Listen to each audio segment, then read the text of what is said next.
Iniciando então o nosso estudo de hoje, Revista Espírita, mês de março de 1859, nós temos previstos aqui dois artigos, né? Fenômeno de transfiguração e diabrites. E se der tempo a gente vai para um terceiro aqui na nossa sequência, né?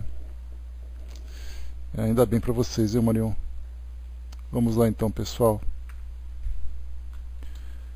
O nosso primeiro artigo, então, fenômeno de transfiguração. Extraímos o seguinte fato de uma carta que nos foi escrita em setembro de 1857, por um de nossos correspondentes em Saint-Étienne, após referir-se a diversas comunicações de que foi testemunha, acrescenta. Então aqui agora a carta recebida por Kardec. Dá-se um fato extraordinário numa família de nossos arredores. Das mesas girantes passou-se a poltrona que fala. Depois um lápis foi ligado ao pé dessa poltrona e ela indicou a psicografia. Praticaram-na durante muito tempo, mas como brincadeira do que coisa séria. Por fim a escrita designou uma das moças da casa, ordenando que lhe passassem as mãos sobre a cabeça, depois que a fizessem deitar. Ela adormeceu quase imediatamente, e depois de um certo número de experiências, transfigurou-se. Tomava os traços, a voz e os gestos de parentes mortos, dos avós que não havia conhecido e de um irmão falecido há alguns meses. Essas transfigurações ocorriam sucessivamente numa mesma sessão.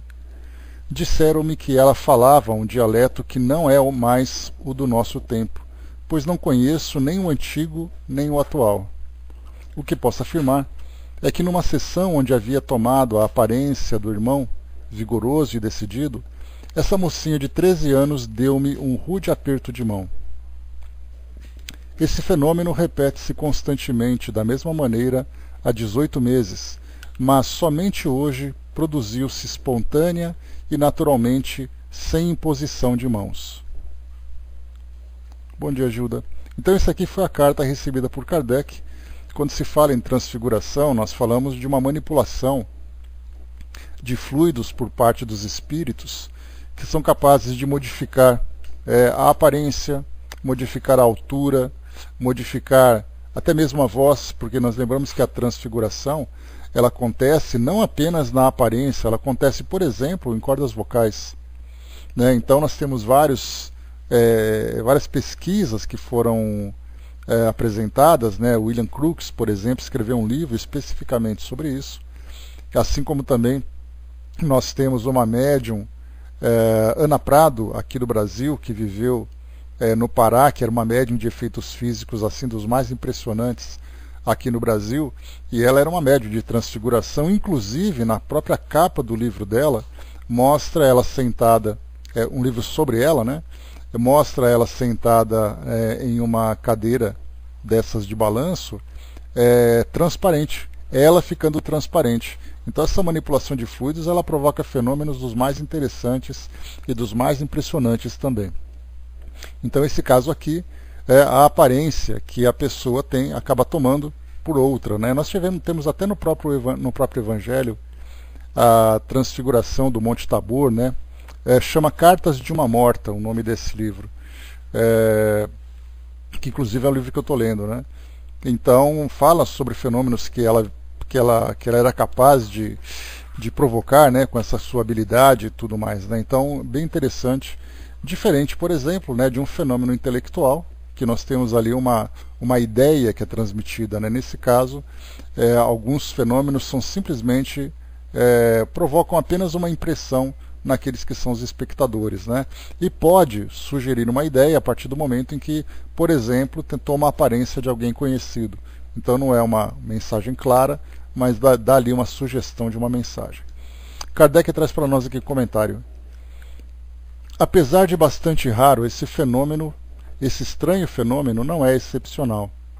Já nos falaram de diversos fatos semelhantes e nós mesmos fomos testemunhas de algo parecido em sonâmbulos no estado de êxtase e até nos estáticos que não se encontram em estado sonambúlico, né? A gente já falou aqui então também desses dois estados, né, de médiums sonâmbulos, que no estado de transe eles acabam tendo percepções e capacidades que no estado de vigília eles não teriam, né? Então, nesse caso, no estado de êxtase.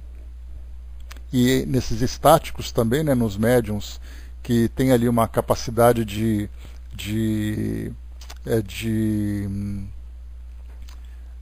desprendimento, né, que acaba chegando até os níveis espirituais mais altos. Nós já estudamos sobre isso lá no próprio Livro dos Espíritos. E diz aqui Kardec ainda, né, nesse caso dos estáticos, eles não estavam no estado sonambúlico. Além disso, é certo que emoções violentas operam sobre a fisionomia uma mudança que lhe dá uma expressão completamente diferente daquela do estado normal. Não vemos, do mesmo modo, criaturas cujos traços móveis se prestam à vontade a modificações que lhes permitem tomar a aparência de outras pessoas? Por aí se vê que a rigidez da face não é tal que não possa prestar-se a modificações passageiras mais ou menos profundas, e não há nada de surpreendente que um fato semelhante possa ocorrer nesse caso, embora talvez por uma causa independente da vontade. A propósito, eis as respostas que foram dadas por São Luís no dia 25 de fevereiro último, em sessão da Sociedade. O caso da transfiguração de que acabamos de falar é real? A resposta, sim. Nesse fenômeno existe um efeito material? O fenômeno da transfiguração pode ocorrer de modo material, a tal ponto que nas diferentes fases em que se apresenta, poderia ser reproduzido em daguerreotipia. Daguerreotipia, uma palavra que eu não conheço. Vamos pesquisar aqui rapidamente. Só um instantinho.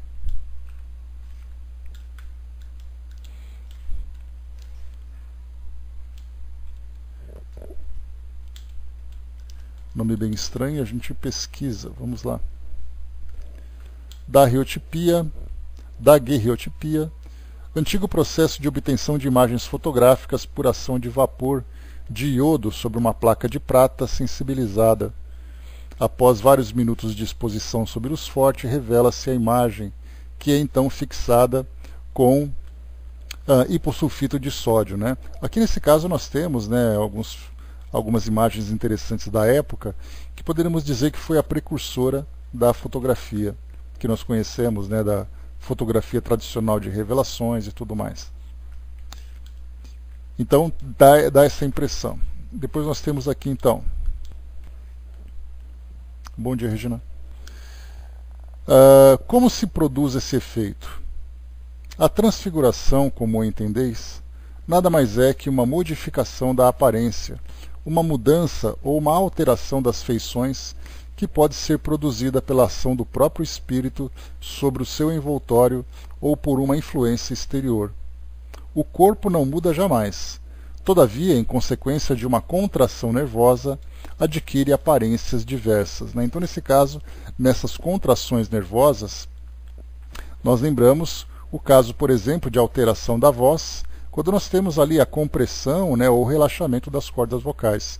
Então, uma pessoa pode falar de forma diferente. Então, como eu falei para vocês, William Crookes escreveu um livro contando diversos casos sobre transfiguração, né, experiências ali das mais curiosas. E isso lá no início do século XX, né, ou final do século XIX. Pode acontecer, sejam os espectadores enganados por uma falsa aparência? Pode acontecer que o perispírito represente o papel que conheceis. No fato citado, houve contração nervosa, e a imaginação o aumentou bastante. Aliás, esse fenômeno é muito raro. Então, pode ter ali, naquele caso, o perispírito assumindo uma aparência, ou mesmo a contração física. São duas formas desse fenômeno se apresentar. O papel do perispírito seria análogo ao que se passa no fenômeno de bicorporeidade? Sim. No caso de bicorporeidade, nós lembramos que o perispírito, então, tendo a aparência do corpo físico, ele, em desdobramento, acaba dando aquela ideia de que o indivíduo tem dois corpos, né? Porque essa aparição, inclusive, ela pode ser bastante materializada, dando a impressão de que realmente tem um corpo físico, ou muitas vezes ela pode aparecer meio translúcida. Então nós temos ali vários graus desse tipo de materialização. Então, nos casos de transfiguração, é necessário que haja o desaparecimento do corpo real, a fim de que os espectadores não vejam senão o perispírito sob uma forma diferente? Não propriamente desaparecimento físico, e sim oclusão. Entendei-vos sobre as palavras. Então, São Luís já recomenda, né, que nós nos entendamos com relação aos termos que nós estamos utilizando para expressar as nossas ideias. Então, quando ele coloca oclusão, é como se o perispírito do espírito que deseja ali provocar o fenômeno encobrisse o corpo físico. Então, dá aquela aparência, né, ele esconde então o corpo físico, mostrando apenas aquela aparência exterior trazida pelo perispírito. Parece resultar do que acabais de dizer que no fenômeno de transfiguração podem ocorrer dois efeitos: a alteração dos traços do corpo real em consequência de uma contração nervosa, aparência variável do perispírito, tornado visível. É assim que devemos entender?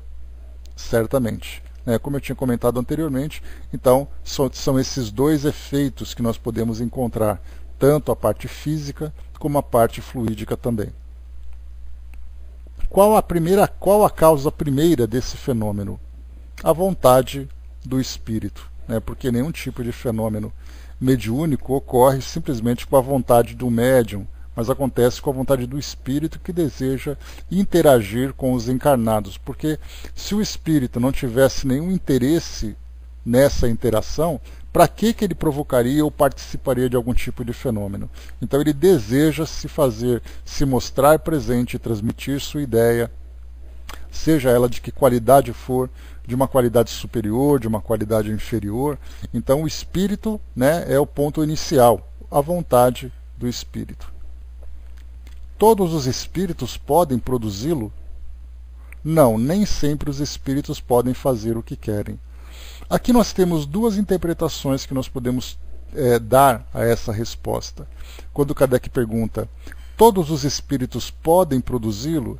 Esse podem pode ser no sentido de capacidade, e esse podem pode ser no sentido de permissão.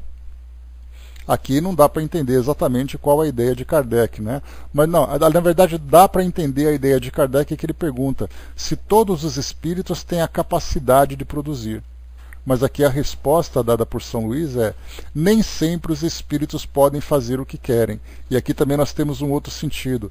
Eles não podem fazer o que querem por não terem capacidade, ou não podem fazer o que querem por não terem essa permissão. Então, nesse caso que nós temos aqui, vamos entender inicialmente da capacidade do espírito. Porque nós lembramos que o fato de estar desencarnado não significa que o espírito tenha pleno domínio de todas as potencialidades de um ser imaterial. Ou pelo menos imaterial no que diz respeito ao mundo físico.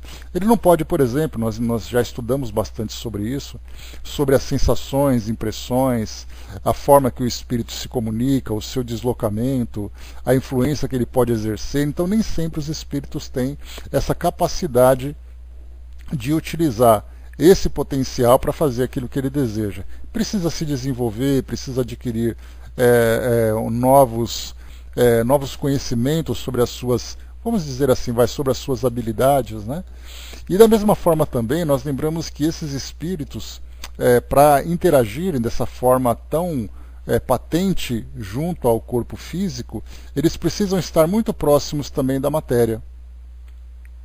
Quando nós falamos sobre a transfiguração do Monte Tabor, onde nós tínhamos ali Jesus, que fez com que Moisés se manifestasse.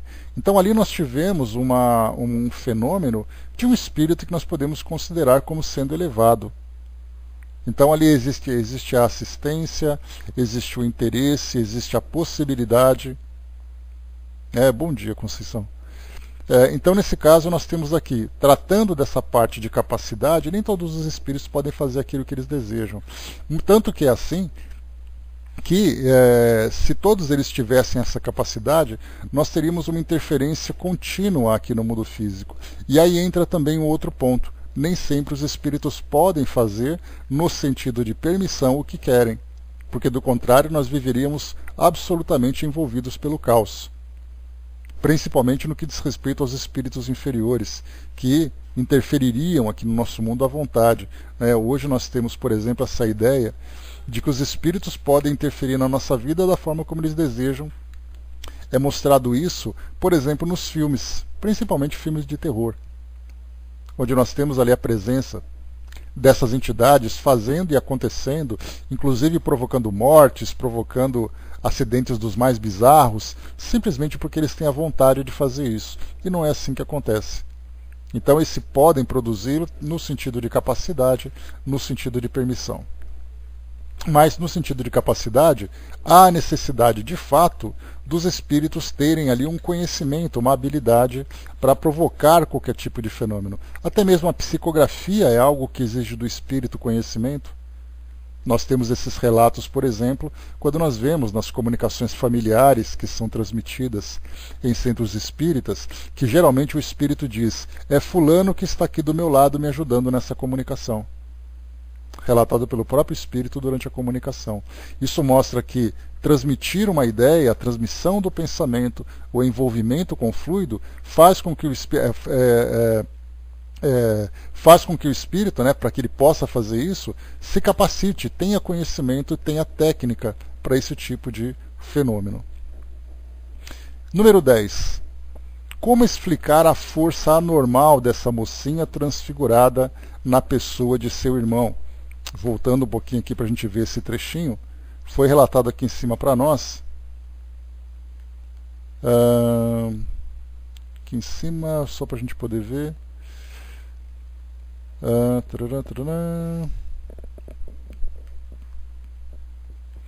Deixa eu só pegar aqui o trechinho para a gente poder recapitular essa parte. Está aqui, ó. O que posso afirmar, aqui naquela carta que Kardec recebeu, é que numa sessão onde havia tomado a aparência do irmão, vigoroso e decidido, essa mocinha de 13 anos deu-me um rude aperto de mão. Então, é o que nós observamos aqui. Deixa eu ver rapidinho. Nós vimos então ali o fenômeno acontecendo. Então, o espírito demonstrando uma força física, uma capacidade física que normalmente nós desconhecemos, Espera aí um pouquinho, só que eu avancei aqui.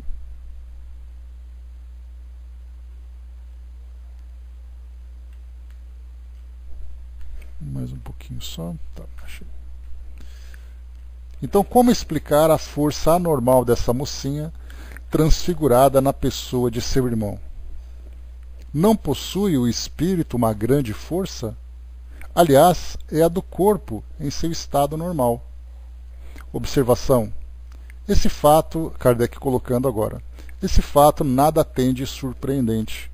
Muitas vezes vemos pessoas muito fracas, dotadas momentaneamente de uma força muscular prodigiosa devido a uma superexcitação. Então, bom dia, Flávio.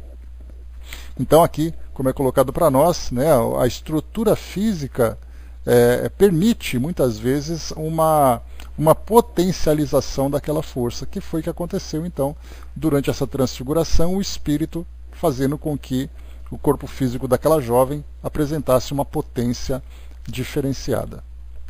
Número 11.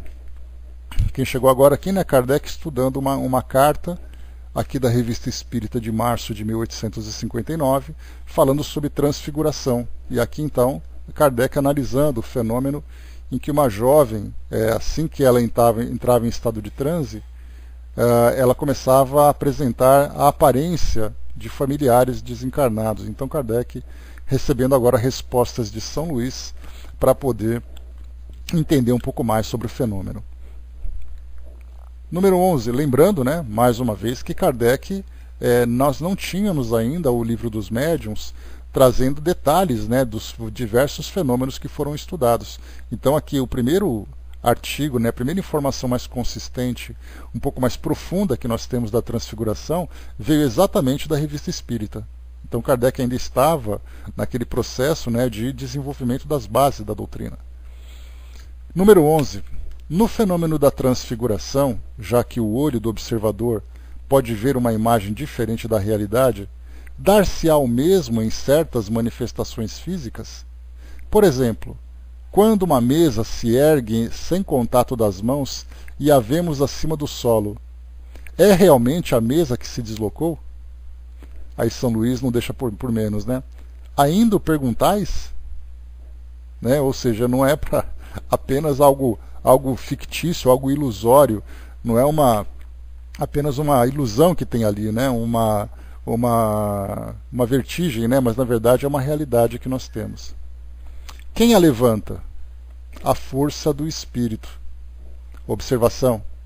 Esse fenômeno já foi explicado por São Luís, e tal questão já foi tratada de modo completo nos números de maio e junho de 1858, a propósito da teoria das manifestações físicas.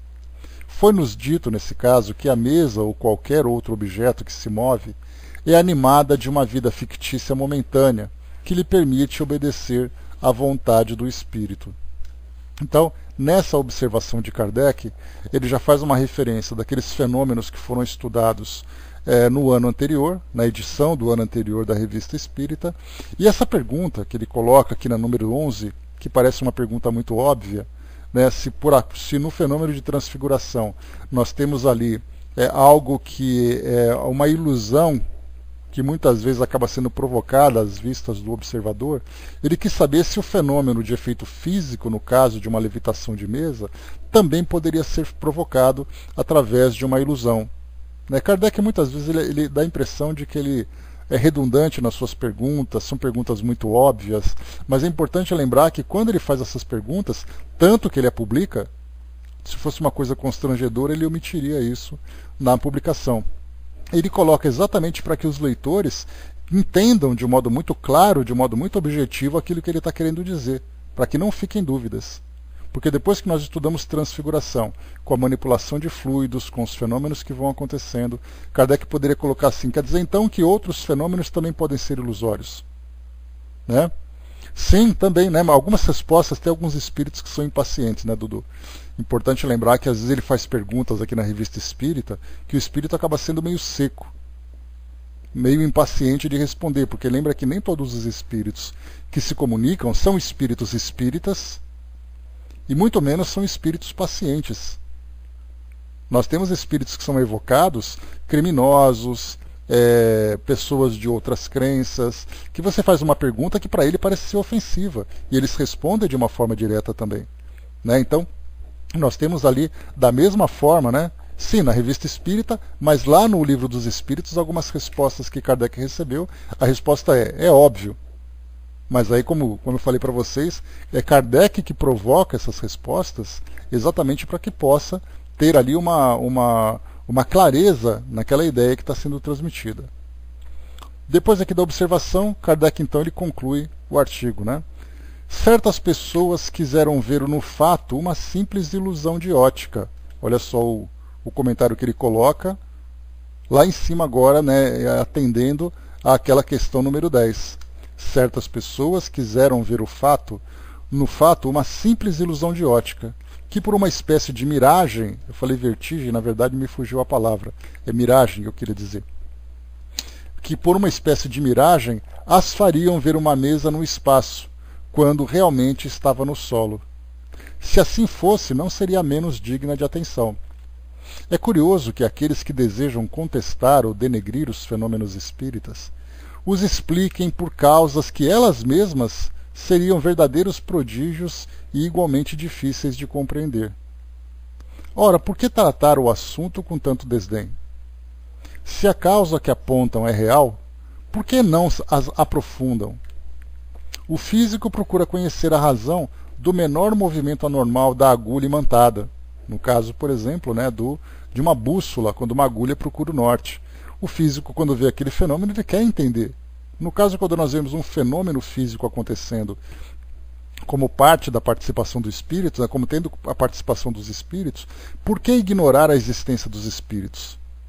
Nesse caso, para aqueles que não acreditam, eles não procuram estudar o fenômeno, eles procuram encontrar uma outra justificativa para negar aquilo que aconteceu. Foi, por exemplo, o papel, durante muito tempo, do nosso saudoso Padre Quevedo, né, desencarnado há pouco tempo, porque quando tinha um fenômeno físico, um fenômeno intelectual, no caso, por exemplo, da transcomunicação instrumental, do próprio trabalho feito pelo Chico, por outros médiuns, ele sempre procurava encontrar respostas na parapsicologia.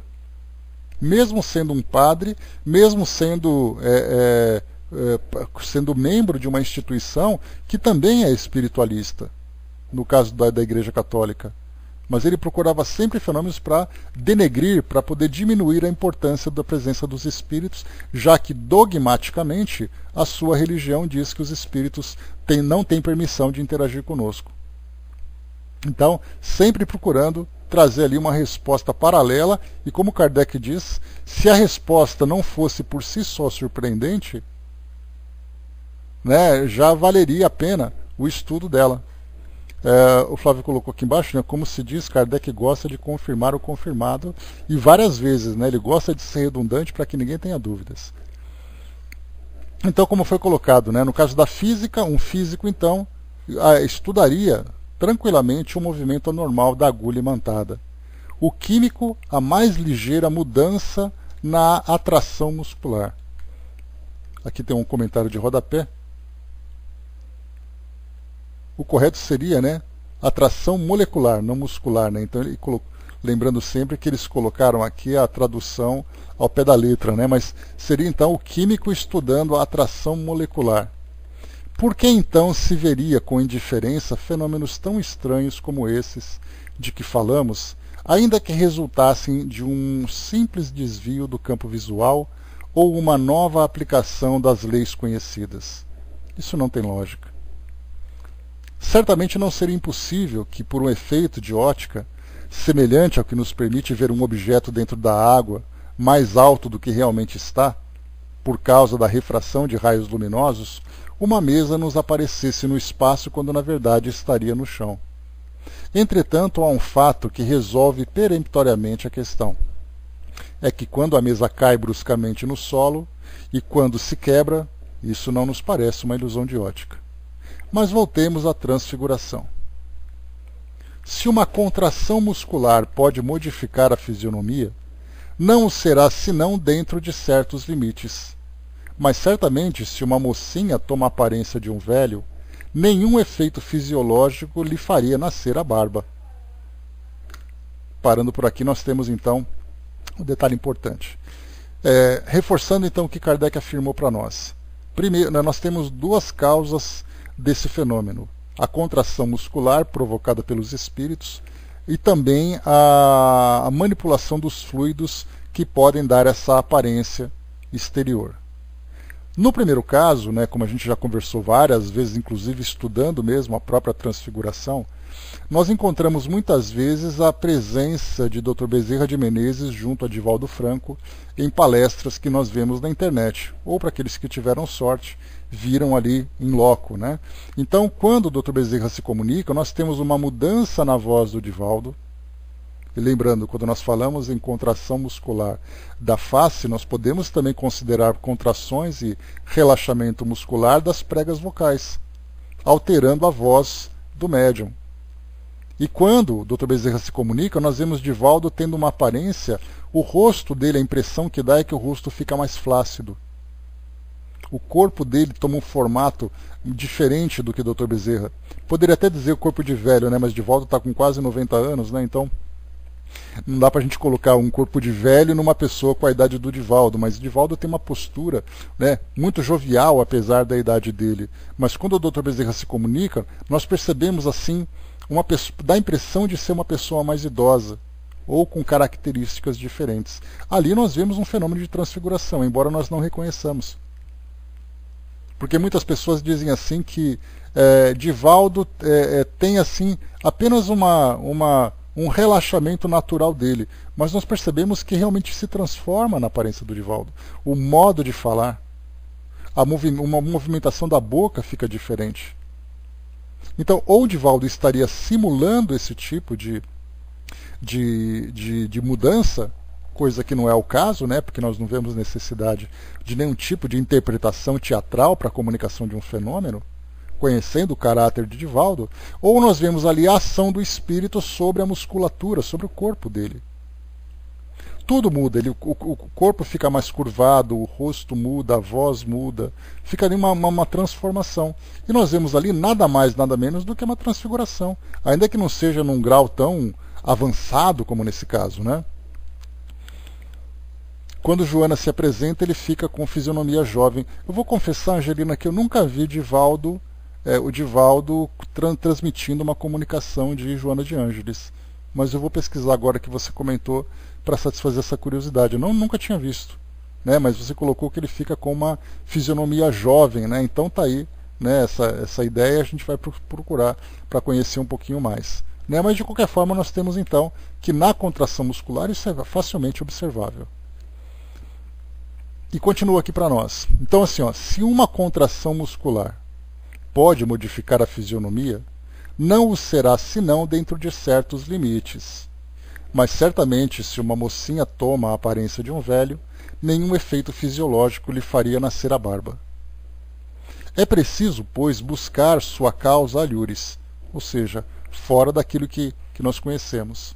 Se nos reportamos ao que dissemos anteriormente sobre o papel do perispírito em todos os fenômenos de aparição, mesmo de pessoas vivas, que é o caso da bicorporeidade, né? Compreendemos que aí se encontra a chave do fenômeno da transfiguração. Com efeito, desde que o perispírito pode isolar-se do corpo e tornar-se visível, que, por sua extrema sutileza, pode adquirir diversas aparências, conforme a vontade do espírito, concebe-se sem dificuldade que assim ocorra com uma pessoa transfigurada. O corpo continua o mesmo, somente o perispírito mudou de aspecto. Mas perguntarão, em que se transforma o corpo? Por que razão o observador não vê uma imagem dupla, a saber, de um lado o corpo real e do outro o perispírito transfigurado? Fatos estranhos, dos quais em breve falaremos, provam que o corpo real pode, de alguma sorte, ser velado pelo perispírito, em consequência da fascinação em que tais circunstâncias se opera o observador. Chaconati colocou para nós: meu avô era médium de cura, mas ele, segundo minha mãe, sem alteração nenhuma, né? Nem sempre nós vemos ali o fenômeno de transfiguração numa comunicação. Nós vemos ali, né, o comportamento físico do médium diante de uma influência. Isso é muito fácil de observar quando nós temos ali nos processos de desobsessão. Em reuniões mediúnicas, onde o médium, incorporando um obsessor, ele toma aquela aparência raivosa, uma aparência sofrida, dependendo das circunstâncias, né? Lembrando que eu comentei com vocês, no caso de uma assistência que foi prestada numa reunião mediúnica, de um espírito que tinha sido suicida, e o suicídio dele ocorreu quando ele se jogou na linha do trem e foi então dilacerado pela locomotiva. Quando ele se manifestou na reunião mediúnica, ele estava completamente retorcido, porque era exatamente a figura que se apresentava do seu corpo físico. Depois de muitas e muitas manifestações que foram acontecendo como parte do tratamento naquele grupo, ele já conseguia ter uma característica física perto da normalidade. Mas no começo ele não conseguia fazer absolutamente nada. Ele se comunicava com batidas. O dedo dele batia na mesa, era o máximo que ele conseguia, fazendo exatamente aquilo que nós estudamos, né, na sematologia: uma batida sim, duas batidas não. Depois de um tempo ele já começou a escrever alguma coisa, porque a presença dele junto ao médium foi ajudando ele a remodelar o seu corpo físico para uma condição normal. Então o médium acaba tendo essa característica física que o espírito apresenta. Mas quando nós falamos sobre transfiguração, nós temos ali uma mudança mais patente, algo muito mais não vou dizer artístico, né, porque muda realmente a aparência e tudo mais do rosto do médium, do modo como ele se expressa, né? Bom dia, Chaconete. Bom dia, o Santos. Dudu colocou, né, eu mudo muito na mediúnica, assim dizem, né? Não sei porque sou mecânico, né? Porque o corpo físico acaba tendo essa mudança, né? Deixa eu ver aqui. A Conceição colocou, né, também no centro que eu frequentei, o médium não alterava, né? Ele auxiliava, eu auxiliava ele, né, Dr. X. Então nem sempre o espírito atua, até porque também nós lembramos que esse tipo de fenômeno ele é muito mais para causar uma impressão naqueles que são observadores, para poder ver realmente ali que teve uma mudança, que o espírito se fez presente e tudo mais, mas nem sempre é assim.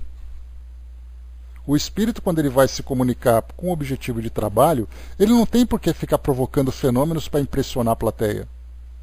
Isso acontece em alguns casos para chamar realmente a atenção, da mesma forma que no passado as mesas girantes, né, acabavam virando uma epidemia na Europa naquele período, até mesmo na América também, nos Estados Unidos, aqui no Brasil também nós tivemos fenômenos registrados. Mas quando você vai fazer um trabalho de assistência, todo mundo sabe, já está convicto que o espírito está ali, que o fenômeno acontece e que tem um objetivo aquele trabalho. Por isso, então, nesses casos, Conceição, que você colocou, o espírito se faz presente, tem ali a comunicação e pronto. Não é aquela ideia de causar aquela impressão no público, né? Deixa eu ver aqui também. Beleza, vamos em frente. Tá. O fenômeno que é objeto desse artigo, né, deixa eu ver aqui de novo, aqui, Chaconas colocou, será que esse chamar de atenção não são mais de espíritos mais imperfeitos? As manifestações dos espíritos, dependendo do grupo que acolhe esses espíritos, pode ser inicialmente de uma forma instrutiva e educativa, ou pode ser de uma forma para divertir ou impressionar ou assustar. Porque nós lembramos que esse fenômeno de transfiguração nem sempre traz uma impressão agradável. Eu tive um fato que eu comentei com vocês há algum tempo, em que uma amiga minha era médium não muito desenvolvida, né, ou não com grande potencial mediúnico, mas ela conseguia ali observar algumas coisas, e dentro de casa estava tendo ali uma discussão entre os pais. Né? Eu falo assim, André, no caso nós tivemos ali quase que uma agressão física, né? O pai gritando com a mãe, indo para cima dela, a filha entrando no meio, né? Aquele quadro triste que infelizmente nós encontramos ainda na nossa sociedade. E o detalhe interessante, né, que nós podemos acrescentar dessa parte mediúnica é que teve um momento em que o pai partiu para cima da mãe para provocar uma agressão e de repente ele deu um salto para trás. E o relato dele foi que ele viu um monstro na frente dele, uma coisa assim pavorosa, que fez com que ele recuasse. E aí então a ideia era, né, o que exatamente fez com que ele saltasse? E ela observou exatamente que teve ali, né, uma imagem que surgiu na frente dele. Essa imagem foi projetada na mente dele, ou essa imagem foi ali uma transformação momentânea por parte da mãe que seria agredida? Né? Então nós temos situações assim. Muitas vezes num ambiente, o indivíduo vê ali uma imagem satânica, né, que é aquilo que mais provoca medo em nós, uma imagem monstruosa. Então muitas vezes nós temos espíritos que são inferiores, não apenas zombeteiros, Chaconete. Porque os zombeteiros, essa expressão, são espíritos brincalhões, mas nós temos espíritos realmente perversos, que se utilizam desse fenômeno para provocar algum tipo de impressão para aqueles que são os seus alvos.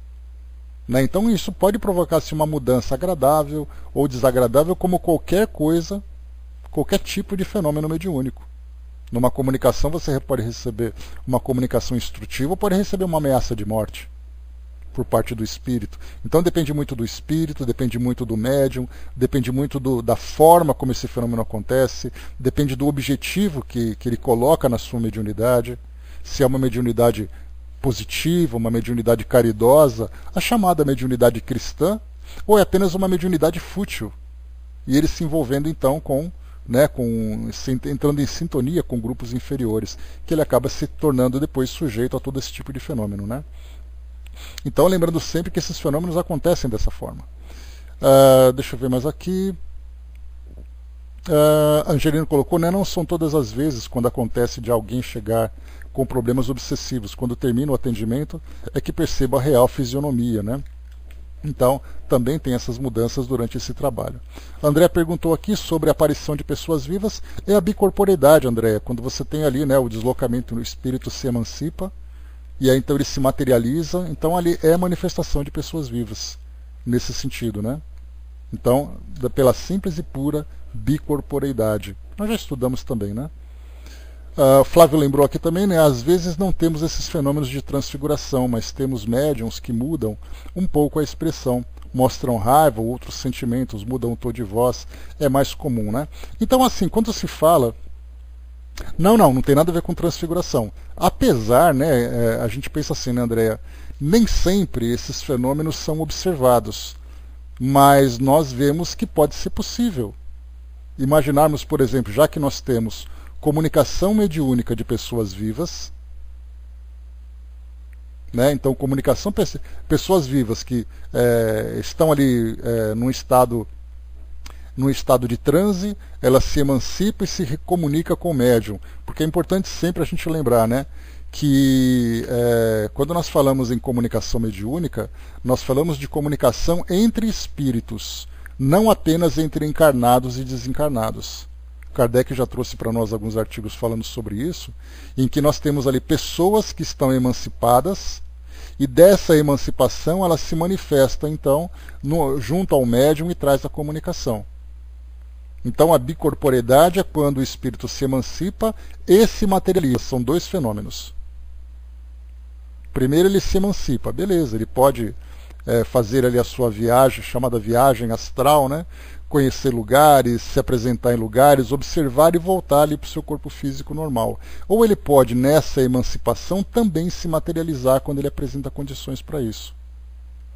Então nós temos ali, para esse caso, por exemplo, né, a presença ali, a aparição de pessoas vivas.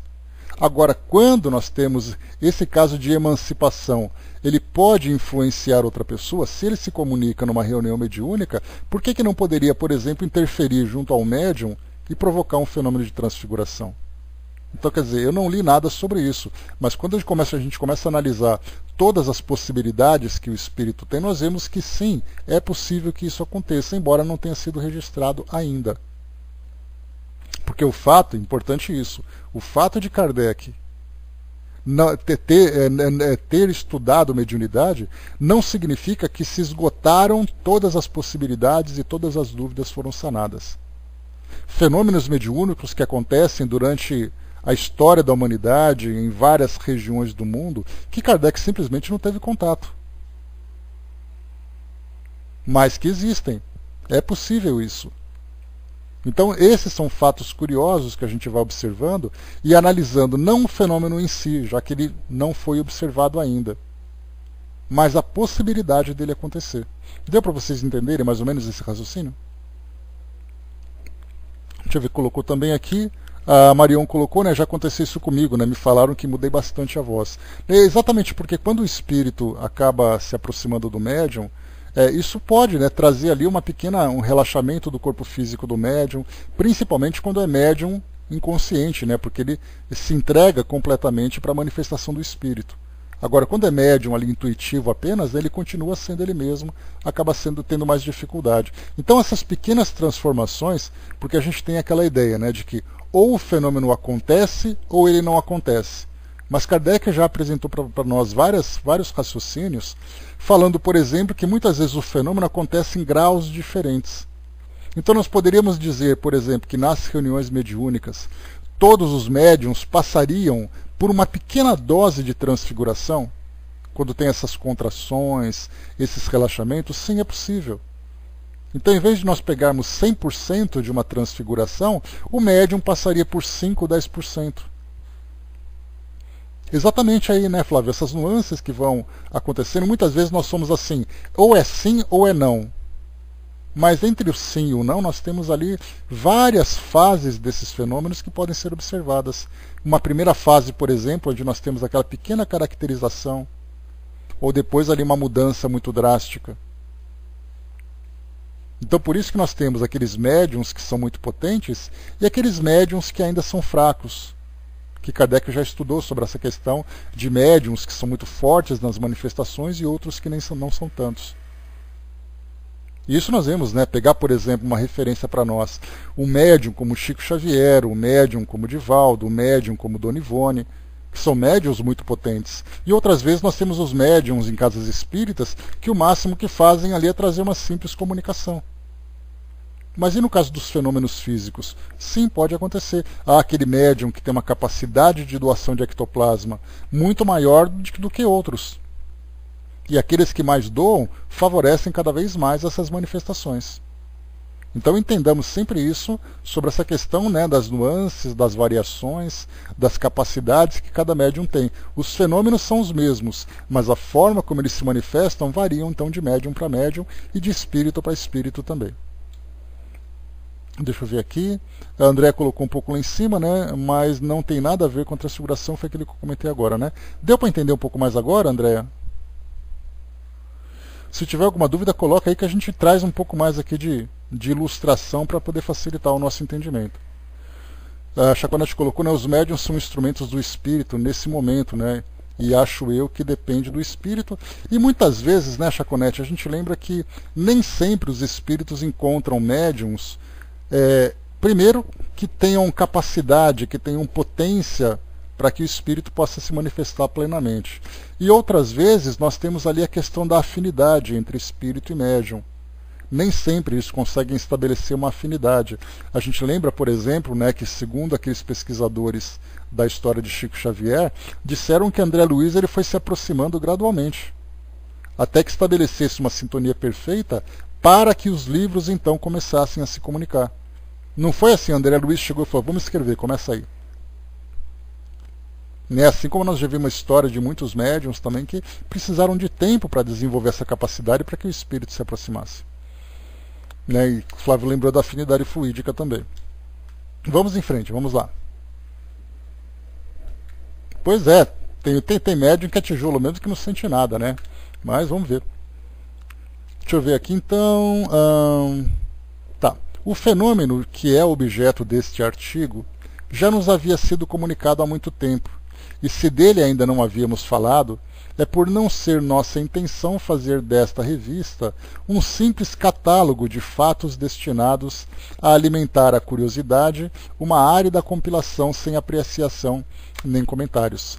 Kardec foi muito sábio colocando essa... eu sou médium tijolo, né, Flávio?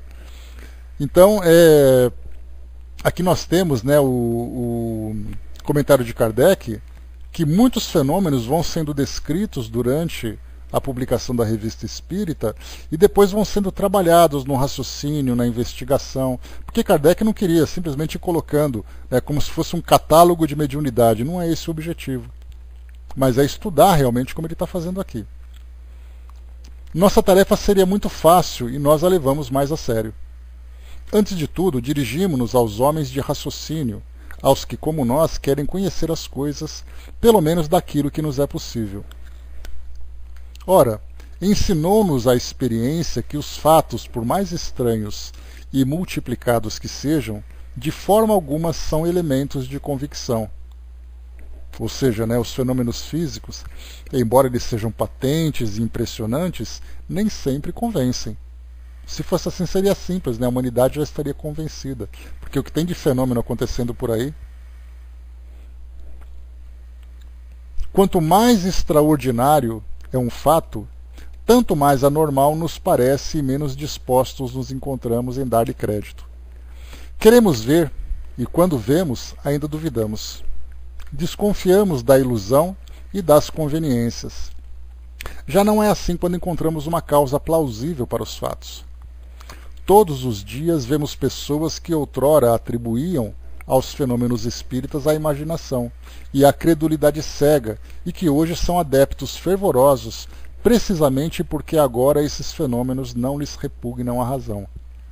Explicam-nos compreendem a sua possibilidade e neles creem, mesmo sem os ter visto.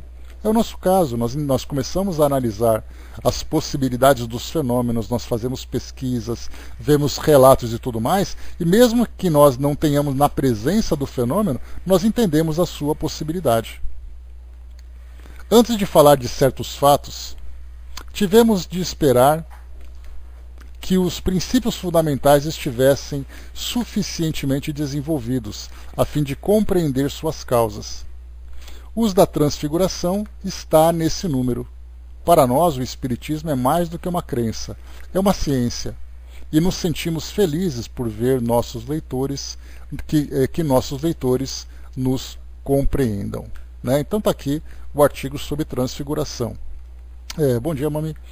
Chaconete colocou: meu avô foi um médium incrível, né? Negava a espiritualidade, era evangélico, mas os espíritos chegavam a ele. Né? Então, a missão que cada um tem também é algo muito interessante. O indivíduo vem como médium, com um trabalho a desenvolver, mas muitas vezes a sua vida acaba sendo direcionada para outro caminho, como, por exemplo, para uma outra crença, uma outra filosofia. E aí, então, ele pode dar vazão, né, dar possibilidade para o desenvolvimento daquele trabalho ou negá-la, como já aconteceu, médiuns que vêm com missões importantes, mas deixam que tendências ou crenças se desenvolvam, impedindo que aquele trabalho que ele deveria fazer, né, realmente acontecesse. Próximo artigo, vamos lá. Diabrites. Vamos entender aqui Kardec. Certamente algumas pessoas esperam encontrar aqui uma resposta a certos ataques pouco respeitosos, dos quais a sociedade, nós pessoalmente e os partidários do Espiritismo em geral têm sido vítimas nos últimos tempos. Kardec traz aqui um contexto da sua época, quando a doutrina espírita, porque nós tínhamos ali duas linhas de pensamento. A linha de pensamento religiosa, sustentada tanto pelos católicos como pelos evangélicos da época, algumas vezes para os judeus, mas eles acabavam sendo muito mais combatidos do que acolhidos, né? Mas a linha religiosa, que era dominada por esse grupo, principalmente porque nós lembramos que a Inquisição se encontrava ainda viva naquela época. E por outro lado nós tínhamos a ciência, né, como resultado, né, do desenvolvimento tanto do renascimento cultural como também do iluminismo, que foram duas fases importantes, filosóficas, artísticas, científicas, que aconteceram naqueles séculos antes de Kardec. De repente veio o Espiritismo, apareceu no meio dos dois. Nesse meio dos dois nós tínhamos então, primeiro, a religião combatendo as ideias filosóficas espiritualistas que o Espiritismo trazia. E a ciência combatendo os resultados das investigações que o Espiritismo também proporcionava. Então, a sociedade era atacada, Kardec era atacado, os partidários do Espiritismo também, em geral, acabavam sendo vítimas. Aliás, ontem estreou o filme sobre a biografia de Kardec, que mostra um pouquinho, né, da sua vida, como foi aquele período, né, do desenvolvimento, o início do desenvolvimento do Espiritismo lá na França. E continua Kardec. Pedimos que se reportem ao artigo sobre a polêmica espírita, que encabeça o nosso número de novembro último, em que tivemos profissão de fé a esse respeito. Apenas acrescentaremos algumas palavras, já que não nos ocupamos com discussões ociosas. Kardec era mestre nessa posição. Quando então viam cartas, pessoas o abordavam, questionando, duvidando, né? Mas nas cartas, principalmente, porque é muito mais fácil você ser corajoso escrevendo alguma coisa e ofendendo à distância do que você se apresentar para um tipo de debate. Então muitas cartas chegavam naquela época e Kardec já comentou que quase nenhuma era respondida, ou muito poucas eram respondidas. Quando viam cartas de opositores que desejavam debater de um modo sábio, respeitoso e construtivo determinada ideia, ele respondia, publicava e tudo mais. Para aquelas que vinham simplesmente bater boca, eram ignorados. Era mais ou menos a ideia que nós tínhamos aqui na nossa sala, né? Faz tempo que não acontece isso, inclusive, mas houve uma fase aqui no Pautal que as salas espíritas eram atacadas o tempo todo. Chegavam evangélicos, ofendiam, colocavam mensagens na tela e depois fugiam, né? A gente simplesmente dava aquela batonada e resolvia o problema. Aquele que vinha quietinho, fazia pergunta sábia, a gente até, né, se dispunha a responder e tudo mais, mas não ficava perdendo tempo com esse povo todo, né? Kardec na mesma coisa, né? A pessoa acabou ficando mais... É verdade, né, Flávio? Era aquelas listas enormes, né, aqueles nomes já carimbados. Mas Kardec também ele recebia as cartas daqueles indivíduos que também eram figurinhas carimbadas que apareciam lá na sociedade, né? Então por isso ele coloca, né, apenas acrescentamos algumas palavras, já que não nos ocupamos com discussões ociosas. Os que têm tempo a perder para sorrir de tudo, mesmo daquilo que não compreendem, tempo para a maledicência, para a calúnia ou para o deboche, que fiquem satisfeitos. Não lhes criaremos nenhum obstáculo. A Sociedade Parisiense de Estudos Espíritas, composta de homens honrados pelo saber e por suas posições, tanto franceses quanto estrangeiros, médicos, escritores, artistas, funcionários, oficiais, negociantes, etc., recebendo diariamente as mais altas notabilidades sociais e correspondendo-se com todas as partes do mundo, está acima da pequenez das intrigas, do ciúme e do amor próprio. Ela prossegue seus trabalhos na calma e no recolhimento, sem se inquietar com as piadas de mau gosto, que não poupam sequer as organizações respeitáveis. Nós lembramos, né, que da mesma forma que a sociedade e que Kardec era atacado, Charles Darwin também foi. Ele foi atacado, né, tanto por cientistas como por religiosos. Tanto que ele foi excomungado pela Igreja Anglicana pelo fato de afirmar que o homem não era a criação de Deus, mas era uma evolução dos primatas. E os cientistas, abismados com essa afirmação, faziam caricaturas. Repórteres, escritores, professores zombavam de Darwin, inclusive desenhavam, né, macacos com a cabeça de Darwin naquelas gravuras, aqueles livretos, né, e panfletos que eram distribuídos. Então, tanto um homem tanto uma filosofia espiritualista como uma ciência, nos dois casos, quando acabam chocando a sociedade com novas ideias, acabam passando por essa mudança. Mas aí nós entramos sempre, né, como eu falei para vocês, nós temos aquelas três fases, né? Primeiro vem a fase da ridicularização, que é a primeira atitude daqueles que não aceitam essas novas ideias. Depois vem a fase do combate, porque aí a coisa ficou um pouco mais séria. E depois a terceira fase é da aceitação. Nós encontramos, inclusive, hoje na nossa sociedade, pensar, por exemplo, sobre a homossexualidade ou a homoafetividade, é algo que hoje passa entre a segunda e a terceira fase. Porque primeiro as pessoas que apresentavam ali características homossexuais eram zombadas. Nós tínhamos músicas de carnavais, nós tínhamos piadas, atores se vestiam para ridicularizar os homossexuais. Depois nós vimos a fase do combate. Aí os homossexuais passaram a ser agredidos, espancados. Depois vem a fase da aceitação, quando a sociedade começa a respeitar, quando a sociedade começa a mudar as suas leis. Então é a mesma coisa, tudo aquilo que é novo para uma sociedade, e nós falei no caso, né, mas as mulheres, por exemplo, eram da mesma forma. Uma mulher que saía de casa para trabalhar, ela era ridicularizada. Aí depois ela começou a ser combatida, porque ela começou a ocupar posições que não eram dela. E depois ela passou a ser respeitada. A mesma coisa acontece com as várias ideias que nós temos hoje. Só que, claro, nós falamos das ideias que são consistentes, as ideias que são verdadeiras. Não simplesmente uma ideia diferente, uma ideia meio maluca que acaba surgindo, né? Vamos em frente. Não, mas não mudou muito no sentido... vamos dizer assim, Marion, nós temos, por exemplo, nações, principalmente nações islâmicas, que condenam a pena de morte pessoas que têm relações homossexuais. No caso do Brasil, aqui do Ocidente, nós temos uma relação diferente. Não chegamos nesse extremo, não existe nada oficial. Existe uma violência natural da sociedade, que nesse caso nós temos ali, né, um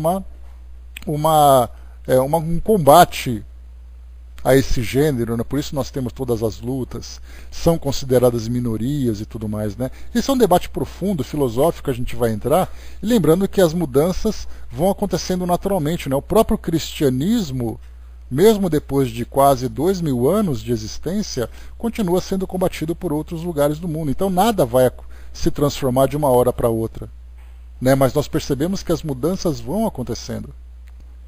Mas enfim, nós temos aqui então, né, como foi colocado, né, ela prossegue seus trabalhos com calma, ela, a sociedade, né, prossegue seus trabalhos na calma e no recolhimento, sem se inquietar com as piadas de mau gosto que não poupam sequer as organizações respeitáveis. Quanto ao espiritismo em geral, que é uma das forças da natureza, a zombaria está destruída, como aconteceu contra muitas outras coisas que o tempo já consagrou. Então, o espiritismo, por exemplo, nós tivemos agora 162 anos, né, nesse último dia 18 de abril, do lançamento do Livro dos Espíritos. Então, mais de um século e meio, o espiritismo vem sendo aceito por uma parte, combatido pela maior parte e ridicularizado por uma pequena parte que é simplesmente desprezível. Desprezível pelo número e desprezível pela atitude. Mas o que nós temos aqui é que o espiritismo é uma força da natureza. Tudo aquilo que é estranho, tudo aquilo que é diferente, acaba realmente provocando esse efeito. Essa utopia, como coloca aqui Kardec, essa maluquice, como chamam certas pessoas, já deu a volta ao mundo e nenhuma diabrite impedirá sua marcha, do mesmo modo que outrora os anátemas não impediram a terra de girar. Deixemos, pois, que os zombeteiros riam à vontade, visto ser isso que lhes apraz. Falo-ão à custa do espírito. Riem bastante da religião. Por que não haveriam de rir do espiritismo, que é apenas uma ciência? Esperamos que nos prestem mais serviços do que prejuízos e nos façam economizar despesas com publicidade, porque não há um só de seus artigos, por mais espirituosos que sejam, que não tenha estimulado a venda de alguns de nossos livros ou não nos tenha proporcionado algumas assinaturas. Obrigado, pois, a eles pelo serviço que nos prestam involuntariamente. E Kardec aqui ele traz uma observação do que muito acontecia na sua época. Né? Cada vez que um detrator ou alguém que tentava combater o espiritismo escrevia um artigo, ele notava um aumento da procura. Então eram artigos religiosos, inclusive lá no próprio livro O Céu e o Inferno, na primeira parte, Kardec publica um artigo de ataque de um cardeal católico. E depois ele traz a refutação. Nós tivemos, por exemplo, ele foi alertado por Kardec, nós chegaremos nesse ponto, na Revista Espírita, quando nós tivemos o Auto de Barcelona. O Auto era um evento dentro da Igreja Católica que era promovido pela Inquisição, pelo Tribunal do Santo Ofício, e esse auto era um evento oficial, onde nós tínhamos ali uma punição, nós tínhamos ali uma destruição, um evento público. E aí então o Auto de Barcelona, né, que nós já conhecemos, né, muitos artigos foram publicados sobre isso, Kardec tinha enviado para um colega, um amigo lá em Barcelona, enviado uma remessa com o Livro dos Espíritos, o Livro dos Médiuns, o Evangelho, Revista Espírita também, e esse pacote, essa encomenda foi interceptada dentro dos Correios e foi denunciada para a Igreja. Esse material foi confiscado e no Auto de Barcelona esses livros foram queimados em praça pública. E aí então Kardec foi alertado sobre esse fato, e aí então os espíritos disseram, não se preocupa porque isso vai vir a favor do espiritismo. E aí então ele notou que depois desse ato, como as pessoas perguntavam, mas por que estão queimando esse livro? Eu quero saber por quê. E aí então o espiritismo acabou tendo um impulso em vez de ser impedido da forma como se imaginava. Então, artigos, jornais, palestras públicas feitas em universidades, nos púlpitos das igrejas, tudo isso só impulsionava cada vez mais a doutrina espírita na sua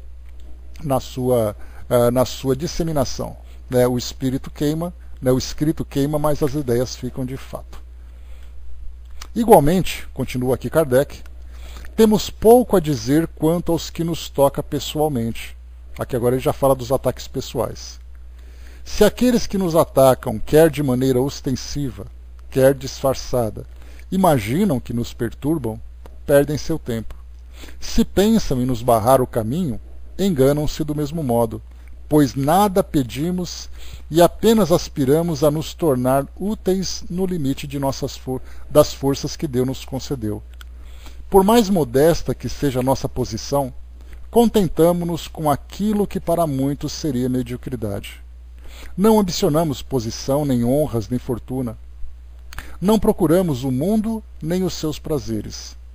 O que não podemos ter não nos causa nenhum desgosto, e o vemos com a mais completa indiferença. Visto não fazerem parte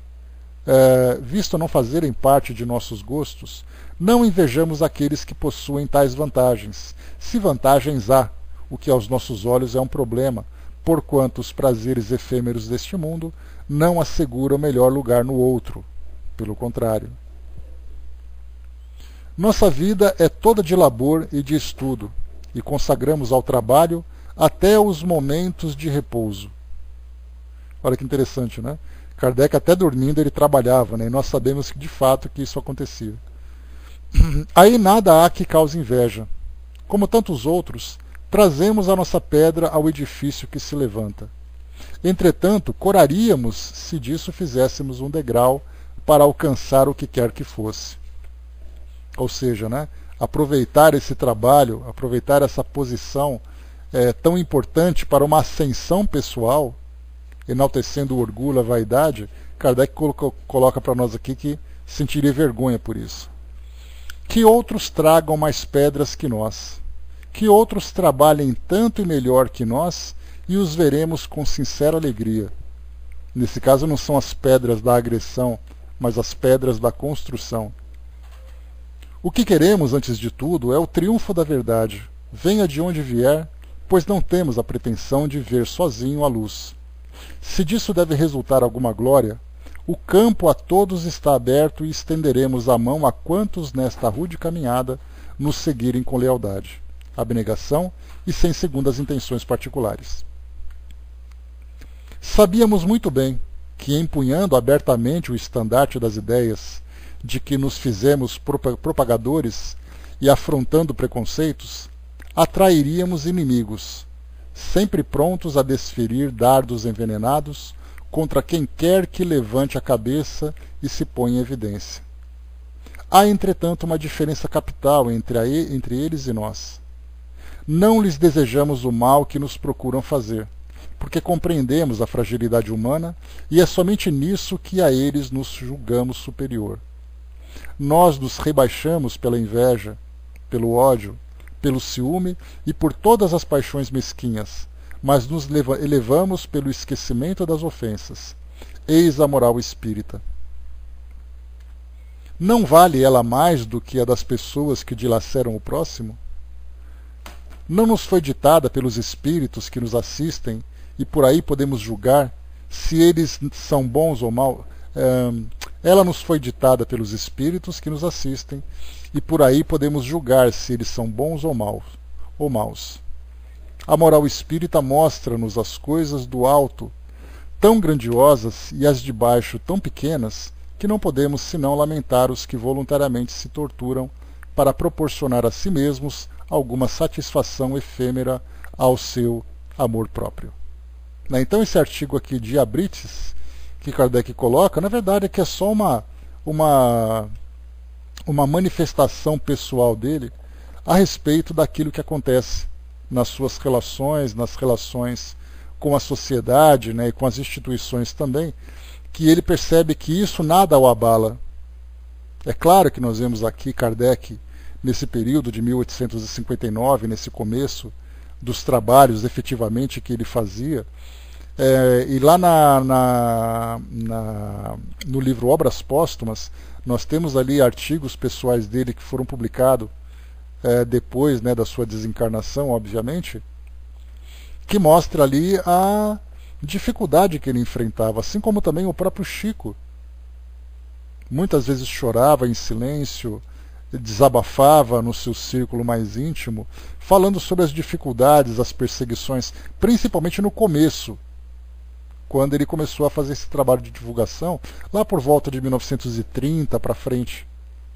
Em 1970, quando ele começou a ter ali uma expressão pública, uma expressão nacional maior, no caso, por exemplo, né, de participação de programas de televisão, como foi o caso de Pinga Fogo, muitos artigos foram escritos sobre ele, né? Então no começo era aquela mesma ridicularização.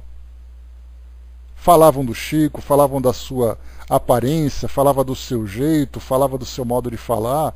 Quando chegou nessa época, do final do século XX, Chico já era ali visto de uma forma diferente. Já era combatido porque ele era louco, porque ele era ali inspirado pelo demônio. Depois, no final, nada mais a se falar. Até mesmo aqueles que eram os opositores diziam que, né, pela forma como ele se expressou, diziam, né, eu não acredito no espiritismo, mas eu não tenho como negar que aquele homem fez coisas que ninguém foi capaz de fazer, em termos de caridade, de amor ao próximo. Né? Então, enfim, tudo começou ali. Né? A revista Cruzeiro foi o primeiro ataque que ele sofreu. Né? Então, se a gente visse o que foi o Pinga Fogo lá naquele início, o que foi a revista Cruzeiro, e depois o que foi no Pinga Fogo, nós veremos uma mudança de atitude entre as pessoas. Né?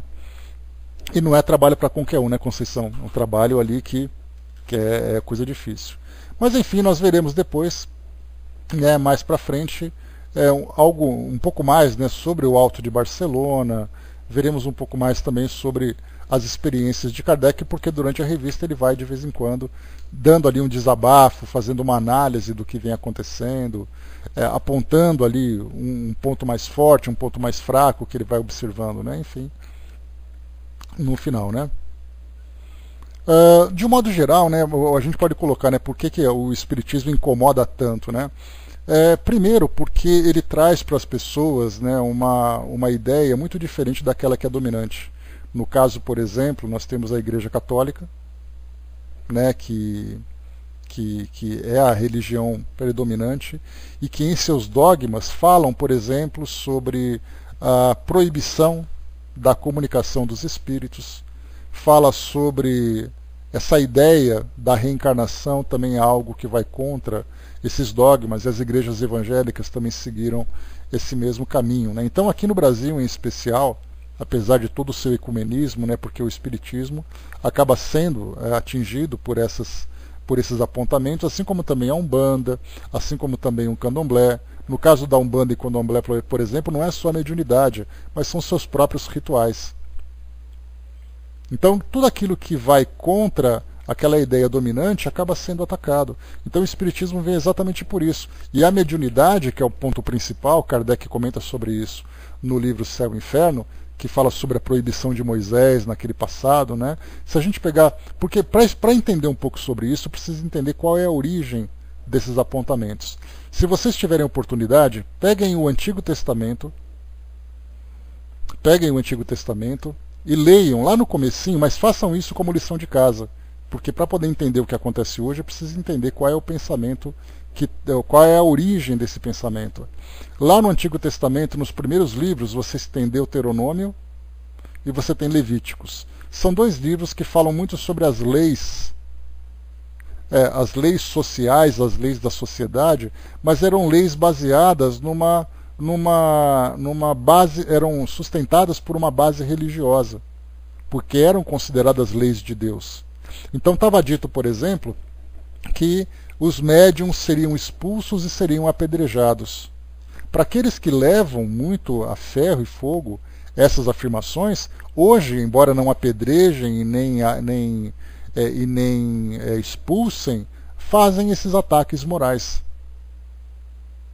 dizendo que Deus proibiu, então não pode haver comunicação, que os espíritos que se comunicam são espíritos que não são de Deus, porque Deus disse isso. Esse é o principal argumento de ataque dessas instituições. Então esse é o incômodo que ele provoca, é a questão da mediunidade.